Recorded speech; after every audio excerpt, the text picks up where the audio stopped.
মহানবী সাল্লাল্লাহু আলাইহি সাল্লাম ও একটি হরিণের কাহিনী, যে কাহিনীটি শুনলে সত্যি আপনাদের চোখ দিয়ে পানি ঝরে যাবে ইনশাআল্লাহ। Oh my God!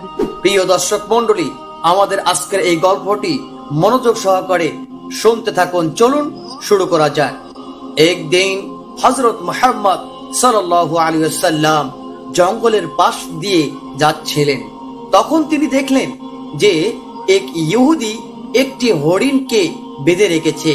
যে মুহূর্তে সেই হরিণের নজর নবী করিম সাল্লাল্লাহু আলাইহি ওয়াসাল্লামের ওপর পড়ল, সে কাঁদতে কাঁদতে বলে উঠল, ইয়া রাসূলুল্লাহ, ইয়া হাবিবাল্লাহ, আজ সকালে আমি আমার বাচ্চাদের ছেড়ে খাবারের সন্ধানে বেরিয়েছিলাম।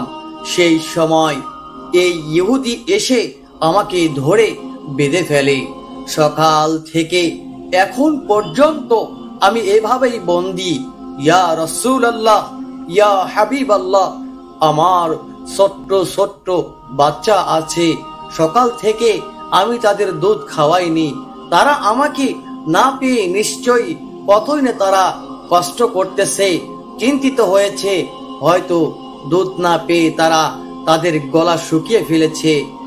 ইয়া রাসূলুল্লাহ, ইয়া হাবিবাল্লাহ, আপনার কাছে আমার অনুরোধ, আপনি আমাকে সাহায্য করুন। আমাকে আমার বাচ্চাদের সঙ্গে দেখা করতে এবং তাদেরকে দুধ খাওয়ানোর অনুমতি দিন। ইয়া রাসূলুল্লাহ, ইয়া হাবিবাল্লাহ, আমি কথা দিচ্ছি আমি আমার বাচ্চাদেরকে দুধ খাওয়াই আমি চলে আসব। হরিণের এই করুণ অনুরোধ শুনে হযরত মুহাম্মদ মুস্তাফা সাল্লাল্লাহু আলাইহি ওয়াসাল্লামের চোখ দিয়ে অশ্রু ঝরে পড়ল। অতঃপর আমাদের রাসূলুল্লাহ সাল্লাল্লাহু আলাইহি ওয়াসাল্লাম সেই ইহুদিকে বলল, তুমি এই নিরীহ হরিণকে কেন বেঁধে রেখেছ? ইহুদি জবাব দিল, আমি একে শিকার করেছি। জঙ্গলের পশু শিকার করা জায়েজ, তাই একে আমি বেঁধে রেখেছি।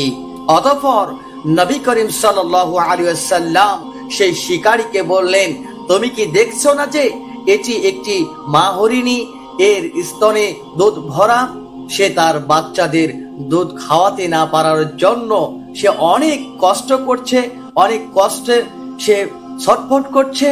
একে ছেড়ে দাও যাতে সে তার বাচ্চাদেরকে দেখে আসতে পারে এবং তাদের দুধ খাওয়াইতে পারে। ইহুদি বলল, আমি একে অনেক কষ্ট করে ধরেছি, এখন তোমার কথা শুনে একে কেন ছেড়ে দিব? হযরত মুহাম্মদ সাল্লাল্লাহু আলাইহি ওয়াসাল্লাম নরম সুরে বললেন যে এই মা হরিণীকে একবার তার বাচ্চাদের কাছে যেতে দাও, সে তাদের দুধ খাওয়ায়ে এবং দেখা করে তোমার কাছে ফিরে আসবে। ইহুদি ব্যঙ্গ করে বলল, বাঁধা পশু কি কখনো ফিরে আসে? এর কি কোনো উদাহরণ আছে? যদি আমি একে ছেড়ে দেই তাহলে সে তো আর ফিরবে না। যখন নবী করিম সাল্লাল্লাহু আলাইহি ওয়াসাল্লাম দেখলেন যে ইহুদি কোনোভাবেই হরিণকে ছাড়তে রাজি না, তখন নবী করিম সাল্লাল্লাহু আলাইহি ওয়াসাল্লাম বললেন, হে ইহুদি, এই হরিণটিকে তুমি ছেড়ে দাও, এর বদলে তুমি আমাকে বেঁধে রাখো।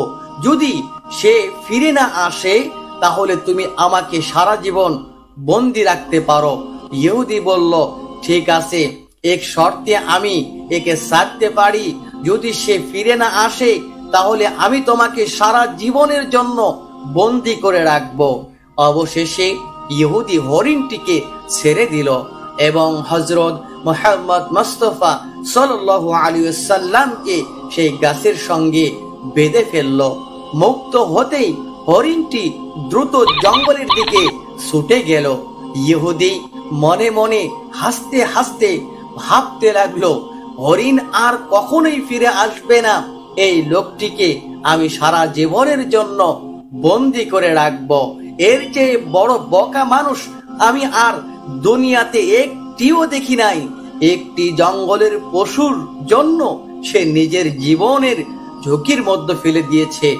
এদিকে হরিণটি দ্রুত তার বাচ্চাদের কাছে পৌঁছালো। বাচ্চারা তাকে দেখে অবাক হয়ে জিজ্ঞাসা করলো, আম্মা, আপনি সকাল থেকে কোথায় ছিলেন? আমরা আপনার অপেক্ষা করতে করতে ক্লান্ত হয়ে গিয়েছি। দুধ ছাড়া আমাদের গলা শুকিয়ে গিয়েছে। কি হয়েছে যে আপনি আমাদের ছেড়ে চলে গিয়েছিলেন? মা হরিণী বাচ্চাদেরকে বুঝিয়ে বলল, আমার বাচ্চারা, আজ সকালে যখন আমি তোমাদের জন্য খাবারের সন্ধানে বেরিয়েছিলাম, তখন এক ইহুদি আমাকে ধরে ফেলে। সে আমাকে বেঁধে নিয়ে যাচ্ছিল।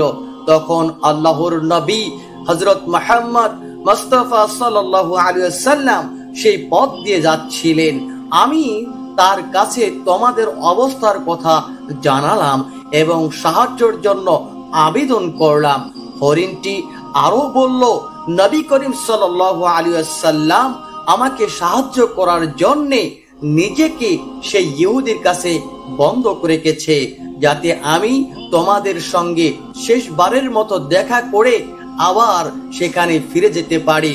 অতঃপর আমি যাওয়ার পরে নবীজিকে সে সেখান থেকে ছেড়ে দিবে। এখন আমাকে ফিরে যেতে হবে, কারণ আমি কথা দিয়েছি যে আমি অবশ্যই ফিরব। মা হরিণী তার বাচ্চাদের বলল, তোমরা তাড়াতাড়ি দুধ পান করো।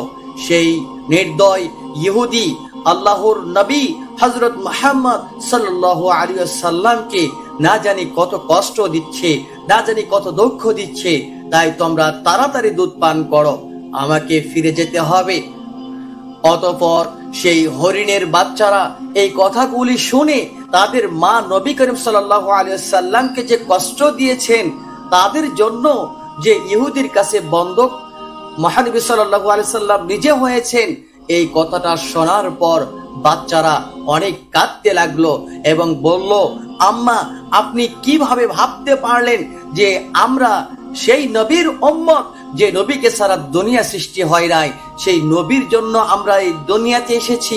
সেই নবীকে আমাদের সুখের জন্য, আমাদের সামান্য খাবার জন্য সেই নবীকে আপনি কষ্ট দিয়েছেন। আপনি কিভাবে ভাবতে পারেন যে আপনার দুধ আমরা পান করব? আম্মা, না, আমরা দুধ পান করব না, আমরা দুধ পান করতে পারি না। আপনি চলুন, আমরাও আপনার সঙ্গে যাব। আমরা আল্লাহর নবীর কষ্ট সহ্য করতে পারি না।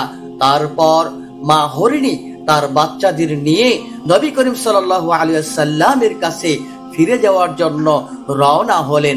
অন্যদিকে যখন হরিণ ফিরতে একটু দেরি হলো, তখন সেই ইহুদি ব্যঙ্গ করে নবী করিম সাল্লাল্লাহু আলাইহি ওয়াসাল্লামকে বলতে লাগলো, তোমার চেয়ে বড় বোকা মানুষ আমি এই দুনিয়ায় একটিও দেখি নাই।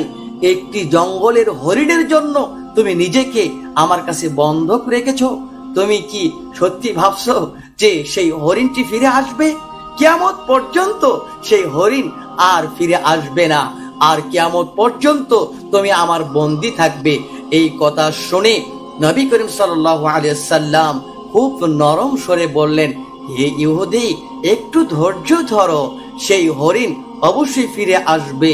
আল্লাহর ইচ্ছায় সে তোমার কাছে ফিরে আসবে। ইহুদি হেসে বলল, হে মুহাম্মদ, তোমার এই অলৌকিক কল্পনা ছেড়ে দাও।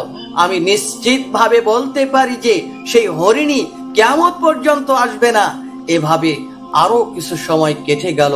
ইহুদি মনে মনে ভাবতে লাগলো, মুহাম্মদকে বন্দী করে আমি তার সঙ্গীদের কাছ থেকে অনেক ধন সম্পদ আদায় করতে পারবো। কখনো কি কোনো হরিণ মানুষের মমতার কারণে ফিরে এসেছে? না, এরকম তো কখনো হয় নাই। কিছুক্ষণ পর ইহুদি দেখলো যে শুধু হরিণই নয়, বরং সেই হরিণের সঙ্গে তার বাচ্চারাও তার সঙ্গে এসেছে। এই দেখে অবাক হয়ে গেল সেই ইহুদি। তখন নবী করিম সাল্লাল্লাহু আলাইহি ওয়াসাল্লাম হরিণকে জিজ্ঞাসা করলো, হে হরিণ, তুমি তোমার বাচ্চাদেরকে কেন এখানে নিয়ে আসলে? কথাটা শুনে এবার মা হরিণী বলল, ইয়া রাসূলুল্লাহ, ইয়া হাবিবাল্লাহ, যখন আমি আমার বাচ্চাদের কাছে পৌঁছালাম এবং তাদের জানালাম যে আল্লাহর নবী হযরত মুহাম্মদ মুস্তাফা সাল্লাল্লাহু আলাইহি ওয়াসাল্লামকে নিজেকে এক ইহুদির কাছে বন্ধক রেখেছে, যাতে আমি তোমাদের সাথে শেষবারের জন্য দেখা করতে পারি এবং দুধ খাওয়াতে পারি, তখন আমার বাচ্চারা কাঁদতে কাঁদতে বলল, আম্মা, আপনি কিভাবে ভাবতে পারেন যে আমরা আল্লাহর নবীকে বন্ধক রেখে আপনার দুধ পান করব না, আমরা এমনটা কখনো করতে পারি না, আমরা দুধ পান করব না। তারপর আমার বাচ্চারাও আমার সাথে রওনা হয়ে গেল। মা হরিণী আরো বলল, যদি আমার কারণে আপনার কোনো কষ্ট হয় তাহলে আমাকে ক্ষমা করে দিবেন, আমি জেনে বা না জেনে আপনাকে কষ্ট দিয়েছি। ইয়া রাসূলুল্লাহ, ইয়া হাবিবাল্লাহ। অতঃপর নবী করিম সাল্লাল্লাহু আলাইহি ওয়াসাল্লাম ইহুদির দিকে তাকিয়ে বললেন যে, হে ইহুদি, দেখো তোমার হরিণ ফিরে এসেছে। সে একা আসেনি, বরং তার বাচ্চাদেরকেও সাথে করে নিয়ে এসেছে। এখন তুমি এদের যা ইচ্ছা, তুমি যেভাবে ইচ্ছা তাদেরকে ব্যবহার করতে পারো। আর একটি কথা মনে রেখো, আমি কেবল মানুষের নবী নয়, আমি জঙ্গলের পশু পাখি সমগ্র বিশ্বের জন্য আমি নবী।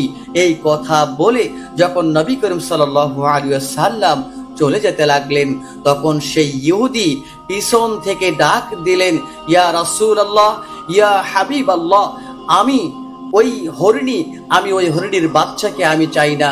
ইয়া রাসূলুল্লাহ, ইয়া হাবিবাল্লাহ, আমার ভুল হয়ে গেছে, আমি আপনাকে বুঝতে পারি নাই যে আপনার মমতায় ফিরে এসেছে।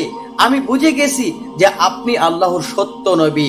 ইয়া রাসূলুল্লাহ, ইয়া হাবিবাল্লাহ, আমাকে আপনার হাতে কালেমা পড়িয়ে মুসলমান বানিয়ে দিন। আমার আর সেই হরিণের প্রয়োজন নেই, আমি তাকে আপনার কাছে সঁপে দিচ্ছি এবং আপনার সেবায় আমার জীবনটাকে আমি কাটাতে চাই। এরপর সেই ইহুদি নবী করিম সাল্লাল্লাহু আলাইহি ওয়াসাল্লামের হাতে কালিমা পড়ে মুসলমান হয়ে যায়। সুবহানাল্লাহ। প্রিয় দর্শক মণ্ডলী, দীর্ঘক্ষণ আমাদের সঙ্গে ধৈর্য সহকারে, মনোযোগ সহকারে শোনার জন্য আপনাকে জানাই আন্তরিক মোবারকবাদ। এ ধরনের ভিডিও পেতে অবশ্যই যারা এখনো আমাদের চ্যানেলটি সাবস্ক্রাইব করেননি, চ্যানেলটি সাবস্ক্রাইব করে নিন। ভালো থাকবেন, সুস্থ থাকবেন। দেখা হবে অন্য একটি ভিডিও নিয়ে। আসসালামু আলাইকুম ওয়া রাহমাতুল্লাহি ওয়া বারাকাতুহু।